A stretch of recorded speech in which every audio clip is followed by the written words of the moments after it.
Welcome to the panel on the future of digital entertainment in a multi-screen world. You have the pleasure of a distinguished panel for the next 45 minutes on this particular topic.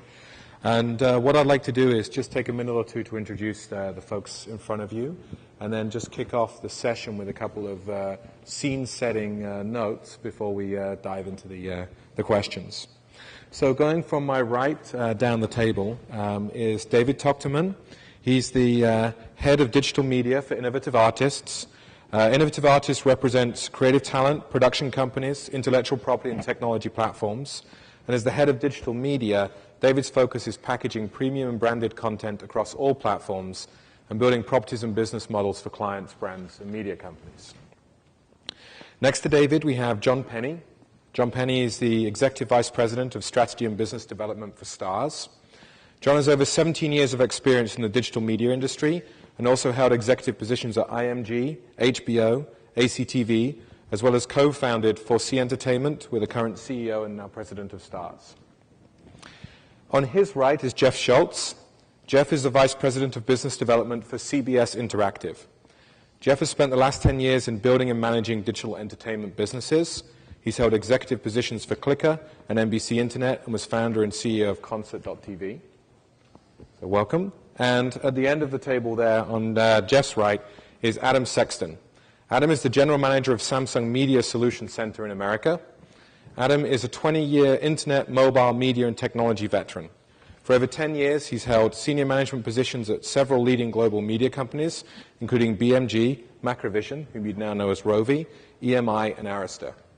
And as you'll probably agree with me, a highly experienced and distinguished panel for today's session. Quick introduction of myself. I'm the Senior Vice President for the eMedia Business Group at Dolby. Dolby, as you may know, is responsible for a lot of audio technologies from the cinema and broadcast and in the emerging digital content world. And we have an interesting perspective across the entire ecosystem from content creation all the way through to digital media playback.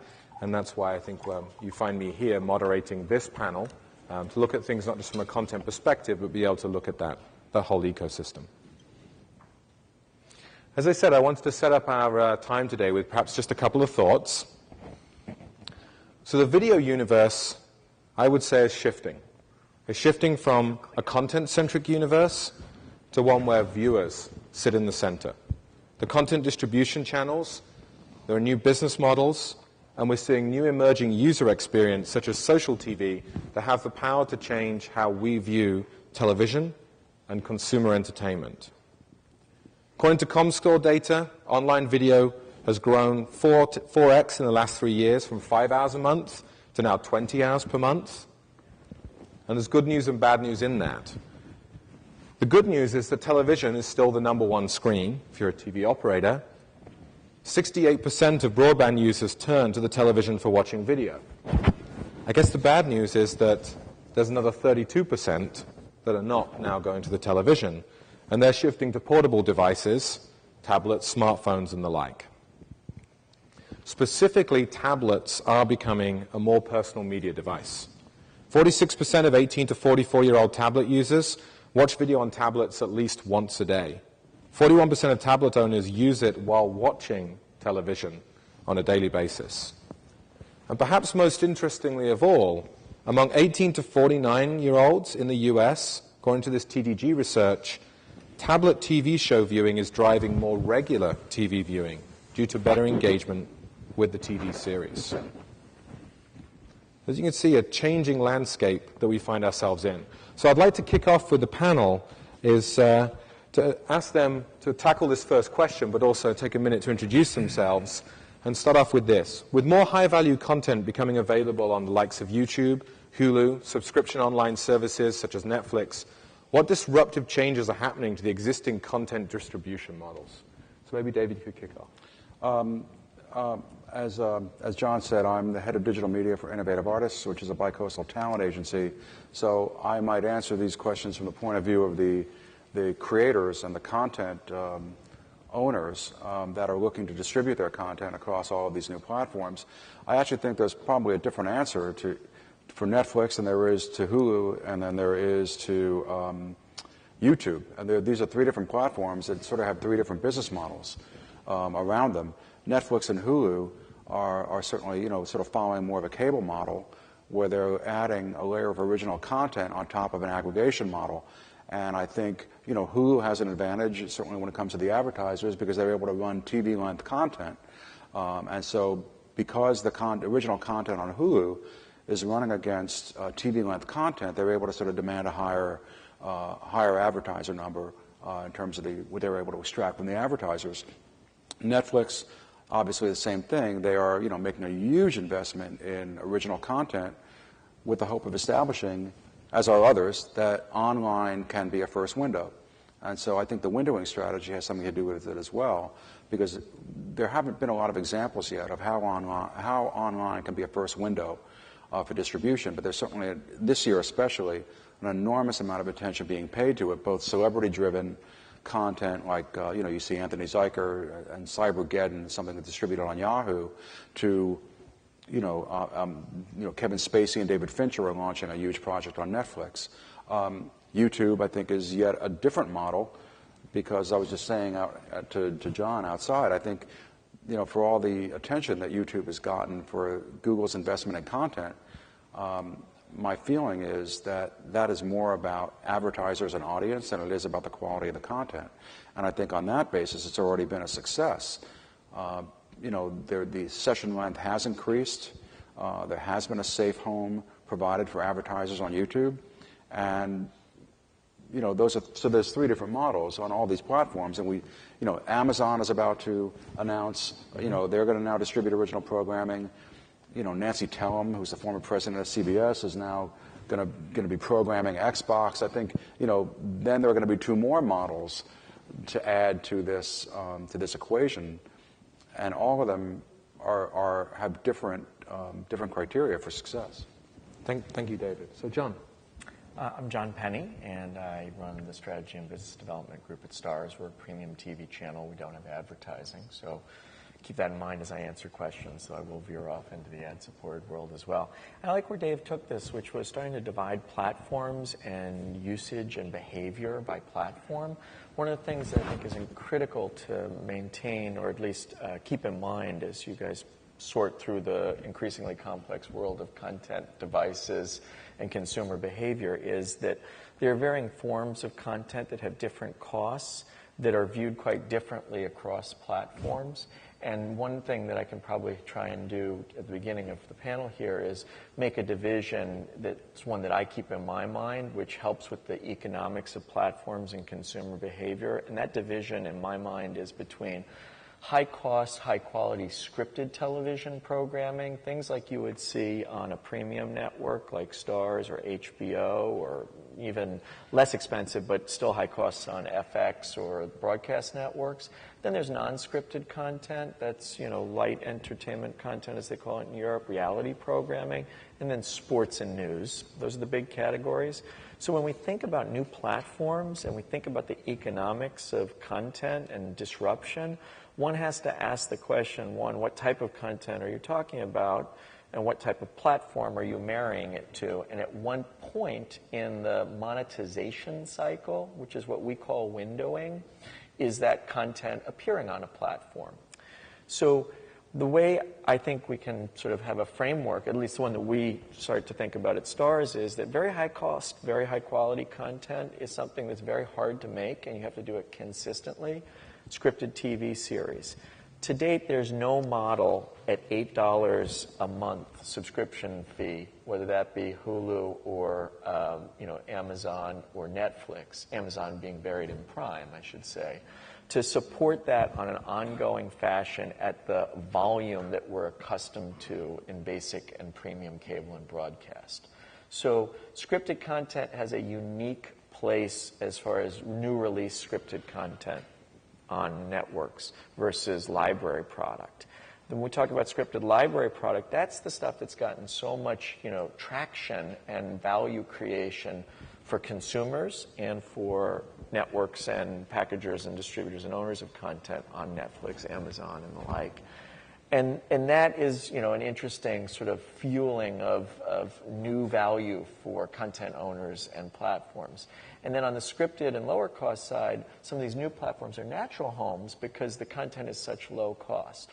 So before I just run off at the mouth here, to put a bow around this, what I'm trying to get you to see is that content that may cost $200,000 an hour for scripted, $4 million an hour for scripted, or $10,000 an hour for a YouTube simple piece of entertainment content sponsored by Google, have very different economics flowing through the system, and that will help us, as we talk on the panel, evaluate how the opportunities can work on different platforms and how the consumer benefits can be there, how consumers can afford the content or not, and how people who are making the content can make money making it, because that's something that they need to do, as well as retain some sort of value in the longer term of creating a library of content. So just some things to think about as we go through this. Thank you very much, John. And that's the same of you, Jeff, and from CBS's perspective. Sure. I'm Jeff Schultz. I run business development for a business unit at CBS Interactive that includes TV.com and Clicker and Metacritic, focused on largely the discovery part of the sort of new media entertainment equation. I think, not surprisingly, John sort of nailed it in setting out the stage for the, supply side economics that feed into potentially disruptive new models. And to add on that, I think one of the helpful ways to sort of outline this is to look at the constituencies, the content creation, distribution, sort of broadly speaking, and consumer constituencies and how they fare as things change or, quote, disrupt.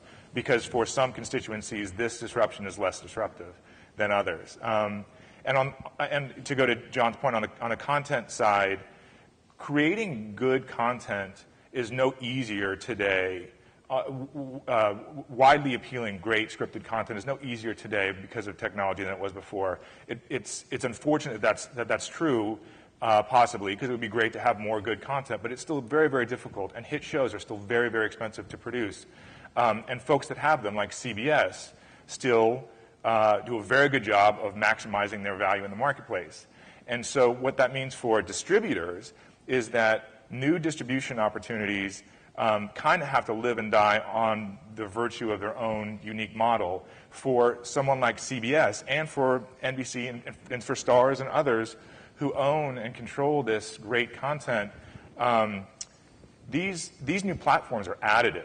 When CBS does a licensing deal with Netflix, CBS isn't necessarily making a bet on Netflix. CBS has an additive business model for catalog content that doesn't disrupt its core business model of advertising-supported content and the retrans fee, et cetera. And so the content community so far, the mainstream content community so far, is much better off by way of the dynamics in new media distribution today. The distributor, I think, faces a somewhat more interesting landscape where, Netflix just a year ago, it was on its way to world domination. Essentially, there were articles written, think about that. A year ago, there were articles written about how Netflix was going to put the cable business out of business. And now I read this morning an article questioning whether, in The Economist, questioning whether Netflix would go out of business, whether it could support the cost of its business model.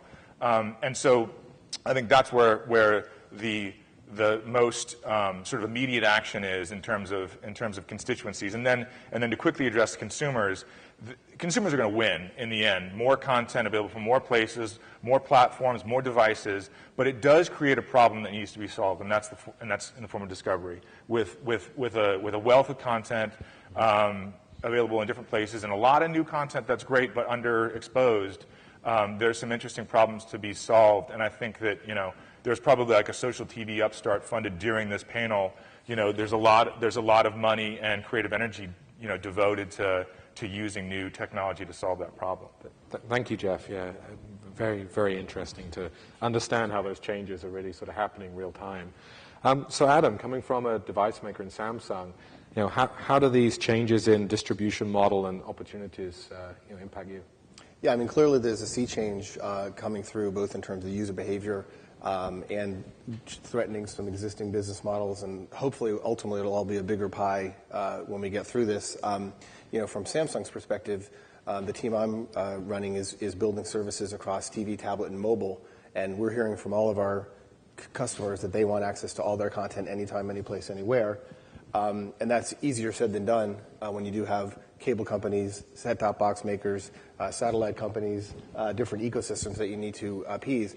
But I think I'm an ex-music company guy, and we saw what happened there. I think that it's incumbent upon those of us who are in the business and who are licensing content and making deals to recognize that consumers are in charge now, and they are going to figure out ways to get access to their content. And one of the lessons from the music business was clearly stonewalling and refusing to make it available doesn't end well. So I think it's a question of striking a balance of not wanting to kill the goose that laid the golden egg, as I think it's rightly pointed out by John and Jeff. There's high-level content that's not going to get created if everything goes to all YouTube, all user-generated content. But by the same token, we've seen some high-level disputes that have gone on with an MSG and the New York Knicks when the Jeremy Lin phenomenon was going on. And, all of a sudden people will figure out ways to go to live streaming channels that are illegal and whatever, but they can actually get there on their broadband connection. So there has to be a balance. And I think the other thing I would say is that, again, sort of taking lessons from the music business, part of what's going on here is that the old bundled pricing is just getting disrupted, right? And so from the music business, it wasn't just that everything went on the internet. It was also that when you had a hit product, you used to make $10 wholesale for a CD. Now you make 70 cents wholesale from a track on iTunes. And so that's a huge variance, right? So unless your volume has to go up 13x to stay even. And that clearly wasn't going to happen.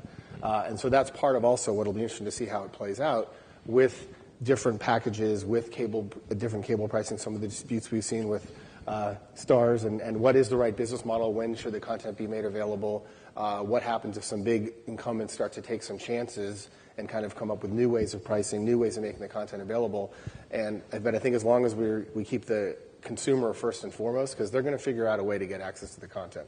So we just have to make it easier for them, give them a good consumer experience, and it should be a win-win. So great. And maybe one more question on this topic for the panel, and any one of you pick it up. So with all these changes and these disruptions happening, what do you see as the future for an intermediary distribution company? You mentioned cable companies, but even a Netflix, I guess, falls into that category. If a content provider is able to go direct to the consumer, if anyone wants to take that, what's the future role of those intermediaries? So John's the one that should answer this. Maybe I'll tee it up. Thanks. I think the question is, under what circumstances, unlike a typical market disruption with an unwanted mediator to be disintermediated, under what circumstances would a content owner want the middle guy out of the middle? Right. I think actually, thank you for the set in the volleyball game we're going to play. So the way I would have you all think about this is that it depends upon the volume of the business as a content creator you can generate. And what I mean by that is, let's say you were a content creator who could generate tremendous amounts of high-value content, TV series, lots of them. It's very hard to do, so we're going to put this at the difficult end of the spectrum. And you could do that in such a way that you could place your content into an environment that the advertising value and the measurement within that environment assured a very, very strong economic proposition, or if it had subscription as well. You might think that that's a great thing to do because you could then be direct and you wouldn't have an intermediary like a network, which is typically what we're talking about here, less a cable network, but a brand between you and the consumer, especially the devices that we've talked about proliferating and the like. If you're doing one-offs, or you're a smaller entity, an individual, somebody who's out there doing TV shows, you have far greater shot at economic maximization by taking your product to an aggregator who's creating a portfolio of products to take to the market. And that's what a network is. It's an aggregator. It creates a portfolio of products. different demographics, different types of programming, historical, contemporary, sci-fi, niche, and the like. And so I think the real opportunity that we're going to see here is that individuals who are highly creative will be able to take shows directly to consumers and have hits in whatever that model will be, more direct to consumer, and then have the opportunity to work with aggregators who, in general, because of their broad portfolio economics, can afford to pay a lot more for shows. And it's unlike the music business in this regard. And Adam's point's really well taken. The music business was broken. So when we talk about an increase in music sales, the music industry used to be $12 billion at retail in the United States, $6 now. So fact is, the TV business is still a good business. And what we can now do is, to the point where Jeff was talking about creativity, and it's just as hard as ever, we can use these more direct-to-consumer paths as ways of a farm system, for example, of creating and nurturing new content that can then come into the fold of broader portfolio managed brands who can, one, afford very large-scale marketing, and two, spread that content among the multiple platforms and distribution opportunities. You got to remember, domestic and international is critical because international TV markets are very, very large, movie markets as well. And I think there's a symbiotic thing going on here as opposed to one kills the other off. But I will say, if you're a TV person, right, and you're doing TV shows, and they're not reality shows, it's very, very hard to think of a world where you could go direct and have a really large payday, as interesting as it would be working with a network. Doesn't mean it wouldn't be fun and exciting, but most people, I think, see themselves as folding into the traditional model, and not because it's, everything that you always wanted to be as a creative, but because it gives you that scale and mass. And hopefully over time, the two can coexist in a way that support each other. Thank you, John. Thank you for taking the challenge. So Jeff, I heard you in your former answer talk a little bit about social TV, and this, I think you mentioned the social TV startup. So, I would say we live in a distraction economy. This is a high level of fight today for the TV audience attention. I showed you a chart that said 40% of tablet owners are using their tablet while they're watching television. You dig into that, 70% of them are checking email while they're watching TV at least a couple of times a week. 61% are web browsing, and 51% are on non-TV related social media. So, there's clearly a change in the audience behavior around this. There's some things that we've seen in the market. So the operators are looking at new ideas to use that screen to engage. There's an interesting show on BET, 106 and Park, an application synced with the TV show that allows the audience to actually real-time interact with the show and even meet people that are on the show. So that's sort of one of the ideas. So I guess the question I'd put out to the panel in the social TV genre is a synced social TV application a distraction, or is it an opportunity for further audience engagement? Well, if properly executed, it's clearly the latter, right? The problem is they're already distracted, right? So we can only improve on that.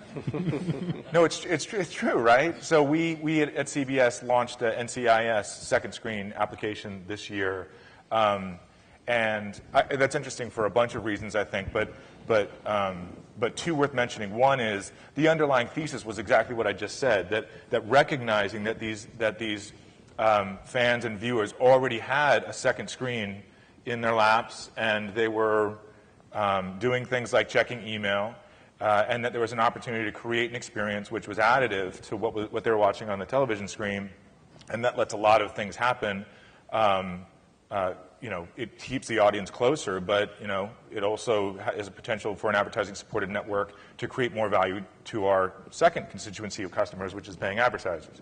But the other point that I think is interesting to mention, is worth mentioning, is that app is cool because it was ground floor. The producers of the show were involved in the content and the very nature of that second screen app.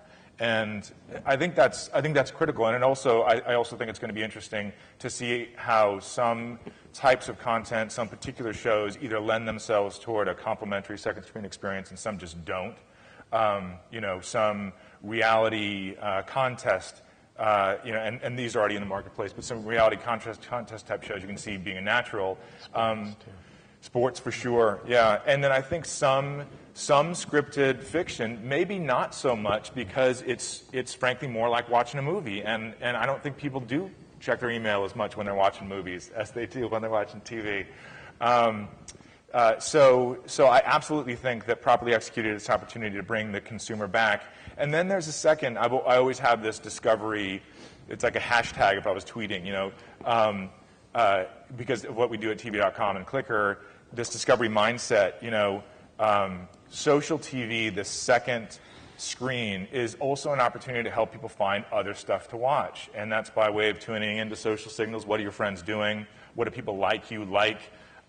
What's up next? In learning about what's up next in a way other than a commercial spot, a tune-in spot during the show you're watching.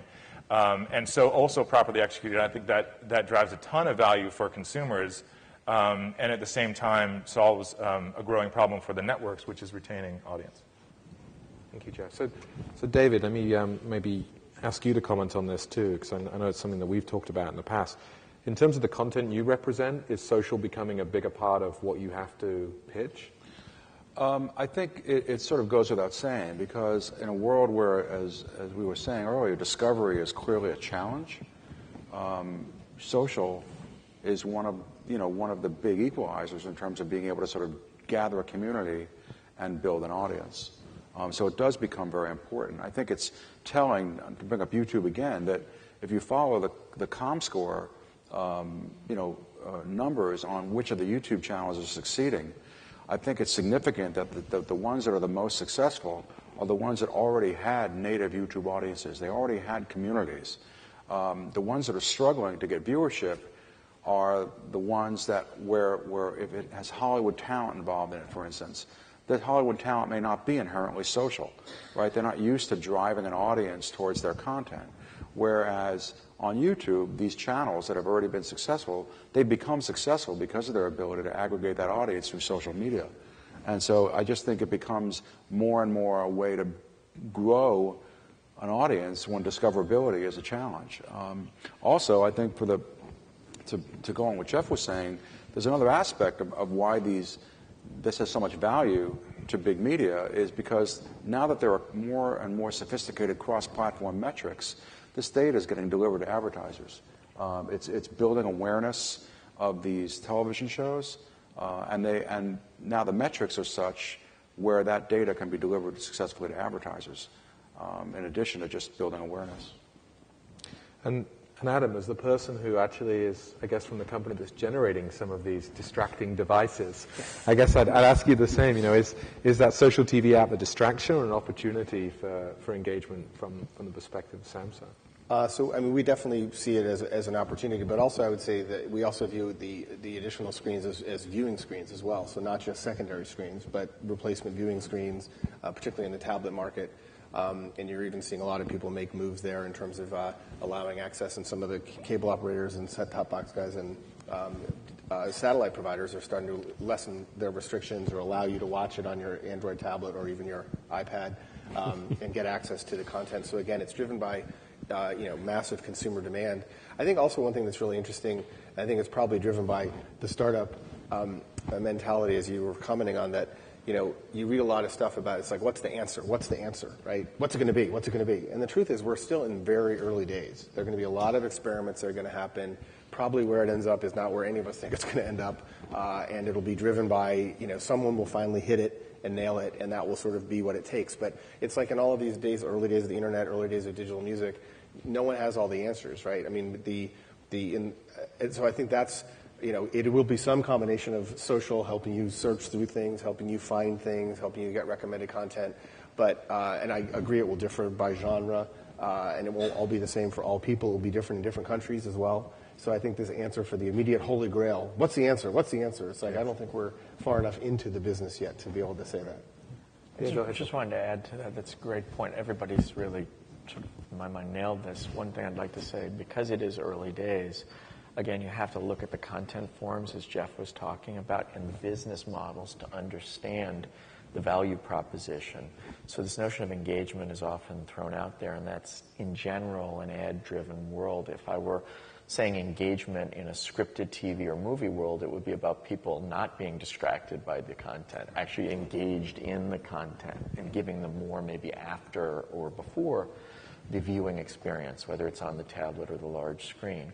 So being very early in the stages of this second screen opportunity, you see platform folks like Into Now and GetGlue and Viggle and others creating engagement mechanisms that are effectively about taking a platform and behaviors of the consumer and using content to fuel those behaviors that then are monetized to advertisers.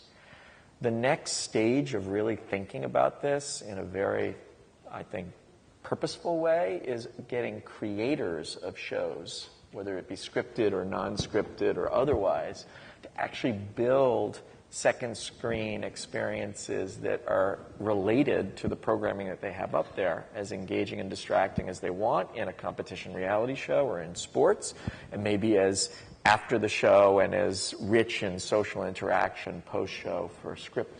So I think it's very, very early, and you have to start to parse it that way. And I would say there's some really good examples of that being done well right now. The USA Network, I think, does an incredible job of having the show creators build additive experiences online. Whether you're consuming it on a tablet or just on your Apple computer, they've done an incredible job with Suits and with Psych, and AMC, I think, has done an incredible job with Walking Dead. I think you will see more and more of it, and I think one of the reasons you will see more and more of it is the consumer is going to expect it. The consumer will begin to expect that content is going to be available. Like DVD extras they expected at some point. Right, and the only people that can make it are people involved with the show. Yeah. Any time that they've tried this in the more early stages of sort of hiring a web person to sort of create that content, it's been disastrous. The show creators are very proprietary about their TV shows, and if you take the position that all of this is meant to drive more audience towards the television screen anyway, wherever that screen may be, it's going to be the show. I couldn't agree more. The show creators are going to be the ones that drive that. Yeah, I think it'd be great. I think the audience here are probably really interested in hearing, some of these types of new experiences. So, you describe some, but if you. Well, the NCIS one is the example that I from this season. It's the highest profile example. I mean, for CBS, but I think it's one of the highest profile examples in television because of the size of that audience. I think an interesting point to make, though, is that it's not just about getting the producers and writers involved early, because this isn't just writing another episode of the show. They get involved early to write another season of the show, right? It's an art form that hasn't even been developed yet. And so I think I know how this is going to play out in terms of, the idea that today we have a, quote, conversation happening around certain TV shows because there is a volume of tweets, right? It feels like, it tastes like Kool-Aid. I don't know that that's true, that that's a conversation, and I don't know that's true that helps people engage. I think it's an interesting metric, but I think that something more engaging would be something that truly is additive to the existing TV show in the form that it becomes a different experience. And I think when that's done properly, we'll know it. We will have seen a new form of art, I think. So, does that mean that if this is the new form of art and people are trying to almost craft this, from now, it's a new experience, does that mean all of the conversation about made for web in the past, or do you remember the term mobisode in the past, that all of those things were the failed examples and we're now reaching for something else? Well, the beauty of the second screen is that the first screen's still there, right? So while we might be inventing a new type of entertainment, we're doing it on top of a potentially massive existing audience and existing business models as well, which I don't think any media company would trade for anything, and so the first screen still has to fend for itself, and that's where I think some stars will rise from, the even playing field of YouTube, and the best ones will probably wind up on TV, which is of course ironic, but I don't know that today. The democratization of media, of content creation on a platform basis is really interesting. And it's interesting for Google as the owner of YouTube. But for a content creator, I don't know, it's probably scarier than ever because there's so much more competition for audience and eyeballs. The other thing I would just add on that, on the first screen too, which is interesting, to think about what the impact of smart TV, and not just for Samsung, but other companies and Xbox and PlayStation, when you actually got in the living room, you have an internet-connected device that you can play games on, you can browse the web, you can watch YouTube, and you can watch traditional television however you get it. That's a big paradigm shift, right? That didn't used to be possible. And now you've got millions and millions of connected devices that can do that are in the living room, which I think will blur the line somewhat between the first and second screen experience. Absolutely. So looking at the time, I guess we have probably time to tackle one more topic. There is also the opportunity, I don't know if people in the audience have any particular questions they want to ask of the panel. Maybe let's take a couple of questions. And so I saw a couple of hands go up in the back corner there. When you're having a website and an actor is being interviewed, when does that person become a writer? Because they're interacting not just the website. What rights are being created here? And are contracts changing here when they're on a website? Because that person being used to winding the web is really a stenographer. It's the actor that's giving out something, or has that been explored? Or are we just going into new territory and see how contracts go out? Who's the entertainment lawyer? I would have to defer to the talent agents that work at Innovative to answer that question fully. But my understanding is that they refer to this as PR, as promotion and marketing.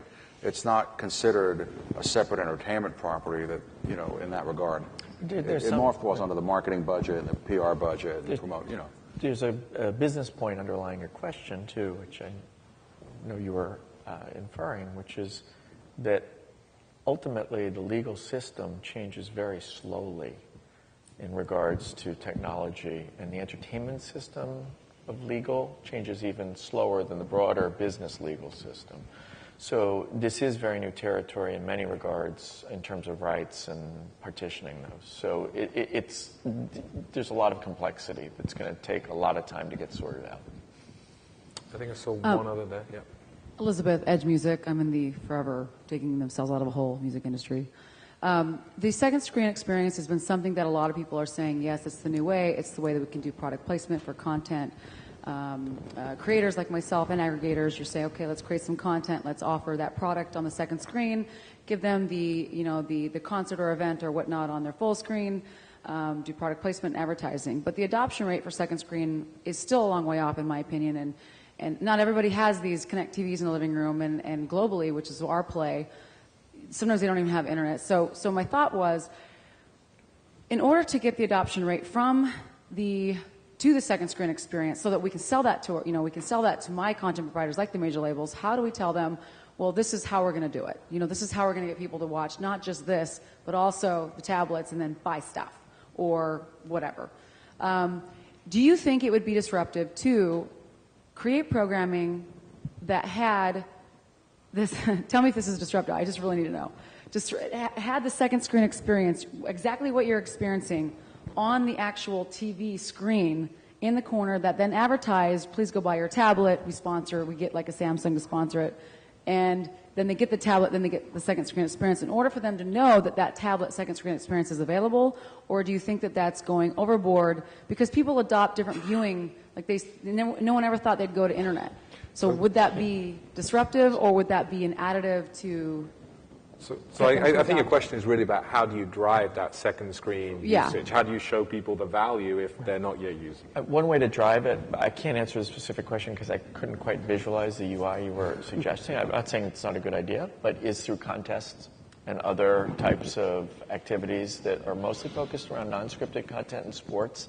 And that's a very effective way and that can be also concerts and music and other types of programming, including home shopping and the like. So contesting and the gamification of the second screen for specific content genres is a fantastic way to have people experiment with the platform. But then to everybody's comments on the panel, you got to really deliver a uniquely either interweaved or independently exciting second screen experience. Right.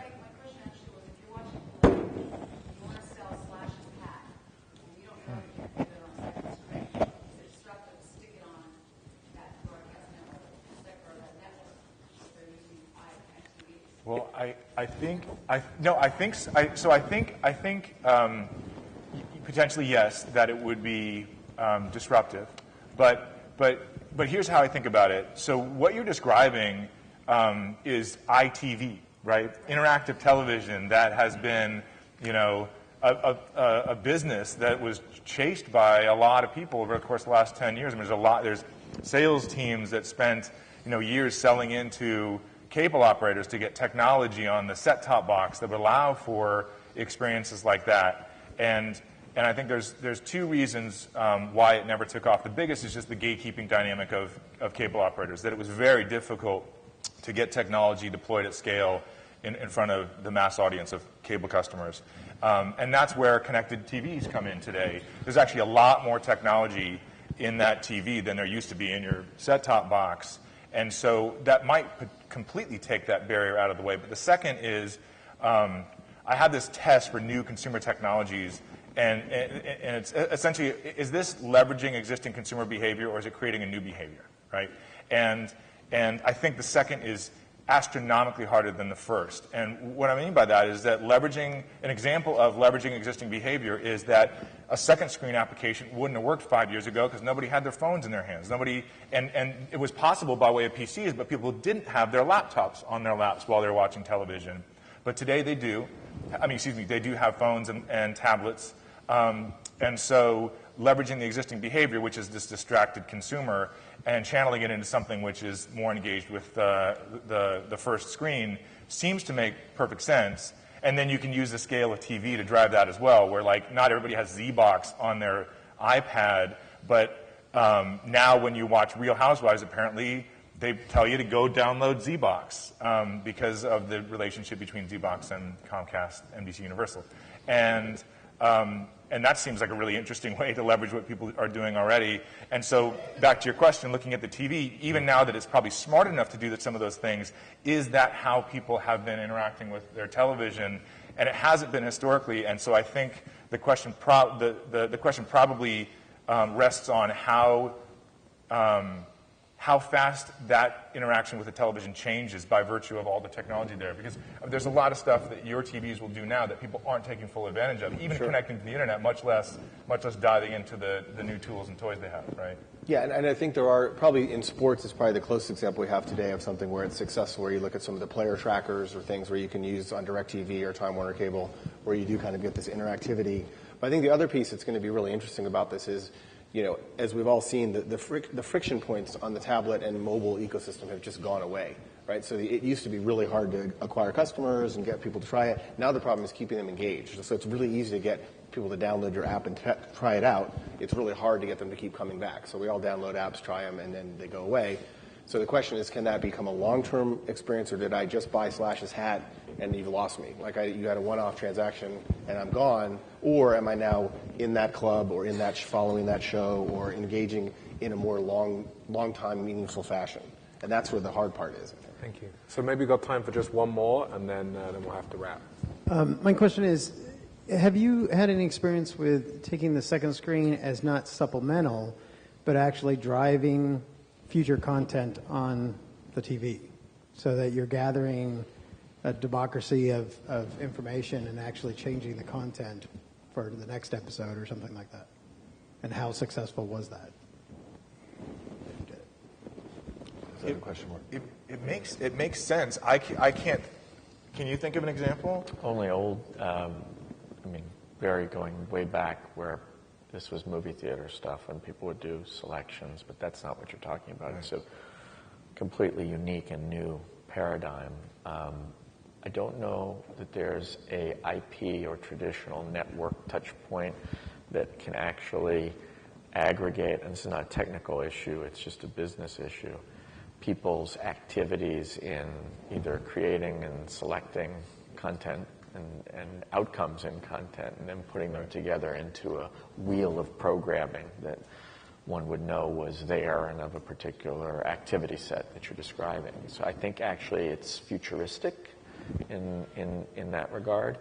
I think what might be very interesting is at lower cost content forms, not necessarily professional, but prosumer content, where you could get affinity groups of 100, 200 people, do some really fun things in social and contesting, and then build almost like parlor games, with low-cost video. And that could even be in mashing up other video if you could get the rights to do that, whether they be portions of movies or TV shows, and creating, some sort of new form of, social television creation selection, that there might be something really interesting there. The other thing that we're seeing, not quite in the direction, but kind of going the other direction, is where you're doing a hybrid business model where as long as you have an authenticated user, right? So if I'm an HBO customer and I have HBO Go and I'm authenticated as a subscriber, so I'm paying the big production costs. That also frees it up from an app development standpoint, and so you're starting to get access to all sorts of cool interactive things, two-way things that you won't have in a free model. And I think we'll see more of that, where you start to get a really robust experience where it's actually, so you're not paying for the app, but you're subscribing to the content, whoever the provider is through whatever cable operator, and in return, you are getting a much more rich app and experience, and maybe access to the entire HBO catalog, right? Those types of things that then makes it a much more interesting experience to play with on your tablet, which then means you do it more because it's a better experience, and off you go. And maybe then you discover new shows, and you become into more shows that you then watch on your TV, and it really starts to blur the lines. Similar to like HBO Go, Game of Thrones. Exactly. And that's I think, a great question to end, because it proves just what an emerging space this is and how some of these things are just being really figured out real time now. So I'd like you all to join me in thanking David Tochterman, John Penny, Jeff Schultz, and Adam Sexton for their thoughts today.